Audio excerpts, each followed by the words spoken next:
Hey everybody on YouTube, it's your boy the Memphis XLR8 back at you with the Yu-Gi-Oh! TCG Forbidden Limited list of October 2022, which we will be looking over today. Will say, was not expecting the ban list. I thought it said it wasn't going to be, the newest one wouldn't be coming out until Christmas time. But here we go, we got a new list. I guess Konami realized that we needed a new list, so thanks, Konami. I know a little bit of what's on this list. I don't know everything about it. I know some of the banned cards, but none of the limits, any of that. So we're going to go over the list as usual, and we're going to be taking a look at the cards, and I'll give you my honest opinion on everything on here. So, as you can see, this list is effective from October the 3rd. So we got about a week with this old list, so be ready, because first off, Fairy Tale Snow is once again banned. This is, of course, because of all the new Chaos cards. Can't be having a graveyard full of cards no more. You just can't have it. Grass has been banned for a while. Can't have Snow again.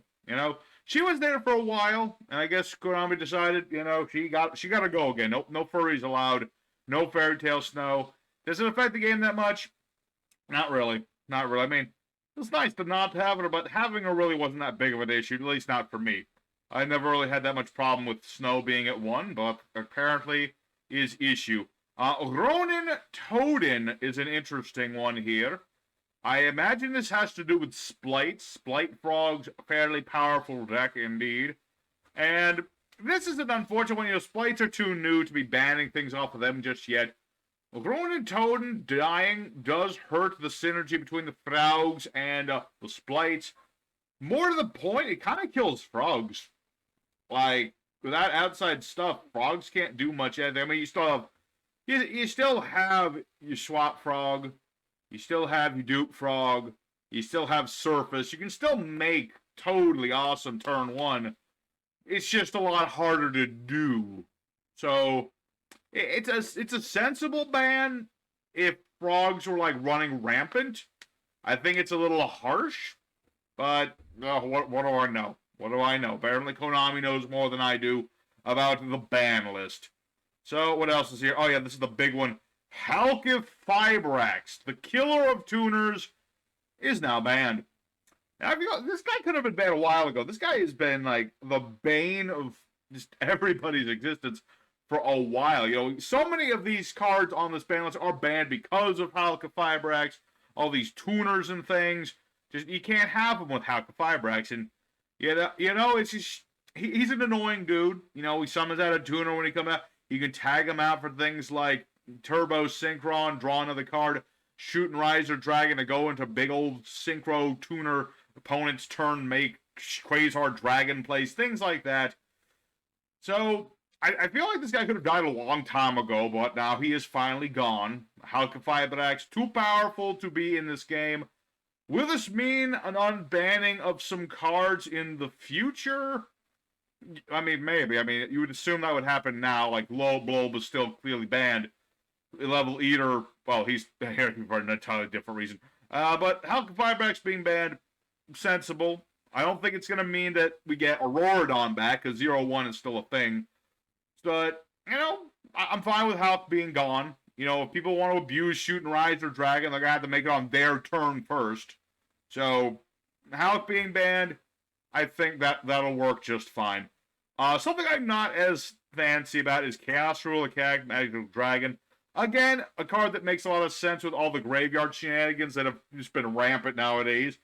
Just excavate 5 cards, get a lighter dark to hand, mill everything else to the grave. This guy makes sense, because as this game ramps up, we're going to have more monsters to do things in the graveyard, or just, in general, more monsters to do stuff when they're sent to the grave in general. More to the point, we're also going to have spell traps to do more stuff in the graveyard. So, Dragon Ruler, he really had to go. He really did have to go. It sucks because I liked the dude. I liked him as a one-of in a lot of my decks. Things like Skull Servants and my own Chaos deck, which I like to play him as a one-up to just get things in the grave. But unfortunately, he's gone now. He is gone, and we will miss him. He was a good boy. He's the only regrettable thing on this list, I'd say, so far. So, yeah, it's a shame that we lose Ruler, but it's understandable why we lose Ruler, as much as I hate to say that I agree with that to a degree. Red Reboot is a band. I don't know specifically why Red Reboot is banned. I mean, it's a nice, powerful card and all that good stuff. I rarely ever saw anyone play it, though. So, I guess for some reason, somebody must have been abusing Red Reboot somehow. Maybe it has to do with paying half. Maybe Dinorphias are abusing it in some way. I don't know. But it's banned. Whatever. Doesn't really affect me all that much. So that's the bans. What is limited now? This I don't know. Steam the Cloak is off. Ooh! Cyberjar! Someone's gonna abuse the hell out of that. Cyberjar? Cyberjar. Really? Flip, nuke the field, both players draw 5, summon all the monsters that are summonable, and add all the spell traps to your hand? I mean, yeah, it's a flip monster. And there's a million ways to interrupt the damn thing, but at the same time, that is... Like, I don't even care about Steam the Cloak. Whatever, Steam the Cloak, who cares? Cyberjar being unbanned, expect a lot of people to abuse that boy. A lot of people are going to abuse that boy. And it's just crazy. Like, if it goes off, it's just insane. Book of Tayo is going to be a lot more... Not even Book of Tayo, like Battle... What's it? A&D Changer. Send that to the grave. Set Cyberjar. Use A&D Changer to flip Cyberjar. Nuke Cyberjar field. Draw 5. Summon a bunch of monsters. I mean, your opponent gets 2-2, but at the same time, if you draw the right stuff, it don't really matter that much. So that's an interesting one. That is a very interesting unbanned. What else? Oleon is actually back. I was thinking, who is going to be back? Is O-Lion going to come back with Hulk being gone? I guess so. I mean, Auroradon is also gone, so what you're going to use O-Lion for, I don't know. I'm sure there's still some crazy combos you can do with O-Lion, but without Hulk and Auroradon, you can't do them quite as well. So, makes sense to try them out as one. It's kind of like with, Yata-Giratsu. Just take them off the list, see how it goes. Same with Steam and Cyberjar. Things like that. Okay, what else? Substitute. The frogs get robbed and then they get something back. Okay. Well, that might make frogs slightly more viable. I mean... Which one? Substitute is the ones that, like, you can tribute him in order to, like, summon another frog, right? Something like that. So, that's an interesting one. That's an interesting one. Okay, well, frogs at least have a leg to stand up. You know, they lost their legs with Ronan Toaden. Then they got a couple of them back with Substitute. So, okay, at least frogs get something new to play with for the first time in a while that's not splites. What else? Okay, Master Diamond still, blah, blah, blah, blah, blah, blah, blah, blah, blah, blah, blah. Okay, here's a new one. Spellbook of Judgment is off the list. Interesting, very interesting. I'm not much of a Spellbook player myself, but if you're a Spellbook player, good for you. Alright, a Pointer of the Red Lotus. What the heck? I forget what is that card? Hold on, I need to double check what that card even does. Pointer of the Red Lotus. Pay 2,000, reveal your hand. Look at your opponent's hand, banish a card from their hand till your opponent's next end phase. I guess this is being abused to lower your life points. Again, Dinorphias, I would look at them most. But just the ability to snipe a card out of your opponent's hand for, I mean, it's a static 2,000, so if you have less than that, it doesn't do anything. At the same time, could be troublesome, I suppose. I've never seen anyone actually play a Pointer of the Red Lotus, so I don't know.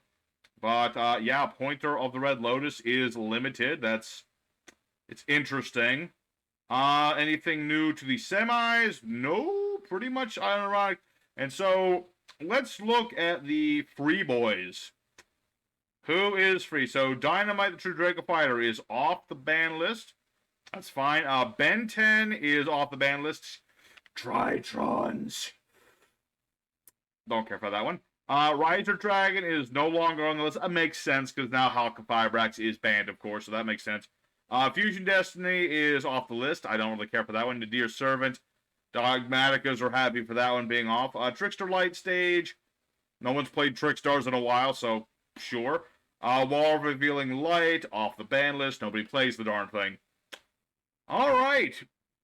Well, this is an interesting list. It is an interesting one. You know, we've got some cards coming onto the ban list that, some of them did things a little bit, like Snow certainly can be annoying if your opponent's just filling up the graveyard. Ronan Toaden, again, Splight Frog's really powerful deck. Really hurts Frogs, like Paleo Frog is going to be a lot harder to play without Ronan Toaden, that's for sure. The biggest takeaway, of course, is good old Rocketman, Halka Fibrax. He's gone. At least Crystons can still do stuff on their own, but at the same time, actually, I have nothing nice to say about Halka Fibrax. No, nothing nice to say about that guy. He was fairly annoying, and I'm not all sad to see Halka Fibrax go. Him, he could die. That is fine. Chaos Ruler, I am sad to say he is gone. I will miss him. He was a good boy. He did nothing wrong. It was the players that abused him that did something wrong. And Reboot, whatever. But yeah, it's an interesting list. We're getting some of the tuners back that Halka Fibrax banned, as you would expect from him being banned. He's freeing some of the tuners, but things like Globe, he's still banned. What other tuners are banned on here? I think is that it? I think that's it. Yeah. So just Globe. Again, makes sense. Globe is too powerful. But yeah, O-Line and Steam are back. Cyberjar is just a weird. He's been banned. Holy Lord. How long has that guy been banned? He's been banned for years. Makes sense. So we got to make room on the ban list, but it's going to be an interesting one. We'll see how Cyberjar does in 2022 or come 2023, as that's going to be where it really picks up. And yeah, Substitute, again, another forbidden card just coming off the list. It's going to be interesting. So yeah, it's an interesting list. We got some takeaways. We got a lot of banned cards coming off the list, a couple cards going on to the list, and a couple interesting, like, weird texts are just going to be, like, limited for, safety's sake. So that's going to be the ban list, everybody, for October 2022. I guess I need to play Crystons one more time so that I can abuse Halka Fibrax in the deck he's meant to be abused in. And so let me know in the comments what you think of this ban list. Do you think it's good? You think it's bad? You think that somebody got missed? What do you think about Cyberjar in 2022? Let me know. And as always, y'all take care. You have a good one. Peace.